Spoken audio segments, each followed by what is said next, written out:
AIM Global One-on-One Question with Jasmine De Luna. Bakit kailangan mo ng mentor pagdating sa network marketing?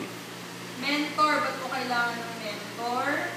Parang, ang network marketing kasi parang school.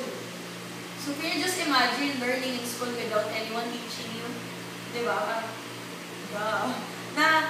Parang, dalawa lang kasi ang klase ng nagtuturo eh. Teacher tsaka mentor. Yung teacher, pwedeng nagtuturo siya pero hindi by experience. Pero ang mentor, tinuturuan ka niya, pero yung tinuturo niya, alam niya tinuturo niya kasi naranasan niya eh. So maraming mentor sa networking, maraming, like yung upline mo na nagka-resulta. Bakit? Tinuturuan ka niya, lahat ng tinuturo yan, lahat ng resultadong upline, lahat ng tinuturo niya, naranasan niya. So, kailangan mo siyang sundin. Kaya nga, always follow your upline. Kasi wala namang ituturo yan na hindi niya naranasan. Kailangan mong kumita para kumita rin siya. Gets mo? Na, marami rito na parang ganito yan eh.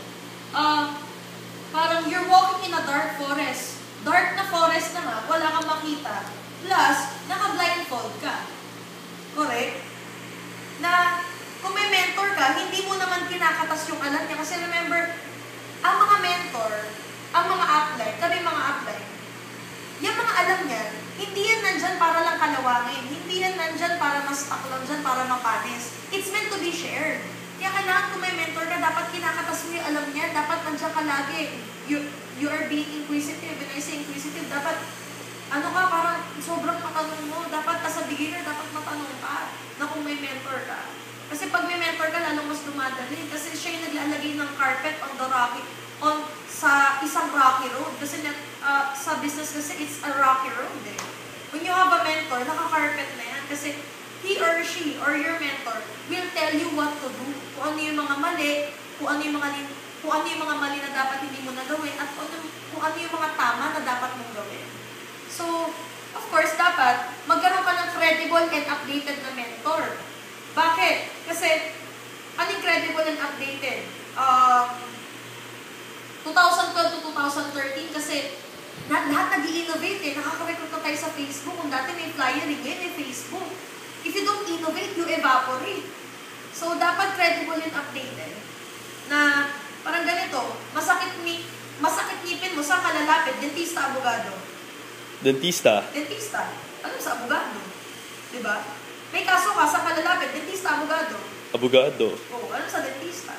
Meaning, magpapaturo ka sa mentor mo kung paano yumaman sa networking, siya nga mismo hindi pa mayaman. So, hindi siya credible and updated.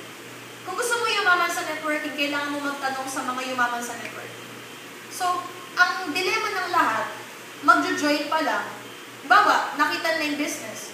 Gusto nila mag-join. Ang tinanungan nila is hindi credible and updated. Ako ang tinanungan ko dati, mama ko, call center agent. Paano niya ako sasagutin kung paano yumaman sa networking? Ang alam niya, sumagot ng telepono. Ganon din sa mentorship. You need a mentor here na alam niya kung ano yung gagawin. So be very careful when choosing your mentor. Ibang upline sa mentor. So, kasi minsan may mga mag-upline, 2 weeks old, wala yan itutulong sa'yo. So, mentorship is very important in this business. So, you need to have a good mentor.